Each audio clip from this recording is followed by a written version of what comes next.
भगवान बाबा हनुमान जी को प्रणाम। महान त्यागी बाबा जुमदेव जी को प्रणाम। परमात्मा एक।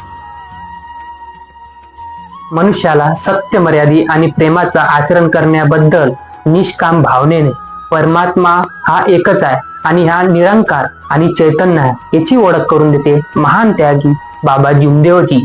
महान त्यागी बाबा जुमदेवजी सांगतात की परमात्मा हा एकच आहे आणि ही आत्मा दिलेली आहे ही जागृत आहे आणि ही चैतन्य आहे। तुम्ही कोणत्याही देवळात कोणत्याही मंदिरात जायची तुम्हाला गरज नाही आहे, कारण तुम्ही आत्म्यानं परमात्म्याचं ध्यान करा, परमात्मा तुमच्या घरीच आहे हे सांगतात महान त्यागी बाबा जुमदेवजी। महान त्यागी बाबा जुमदेवजी अजून एक गोष्ट सांगतात की परमात्मा तुम्हाला बघायचा आहे, परमात्मा तुम्हाला शोधायचा आहे, तर तुम्ही परमात्मा तुम्ही आपल्या शोधा, परमात्मा तुम्ही पुढच्या मानवात शोधा, परमात्मा तुम्ही झाडात शोधा, परमात्मा धरतीवर एवढेही जीव आहे त्याच्यामध्ये शोधा, तुम्हाला परमात्मा भेटतील। परंतु आत्म्यानं शोधा आणि ध्यान करून शोधा, तुम्हाला परमात्मा नक्की भेटतील। परंतु तुम्हाला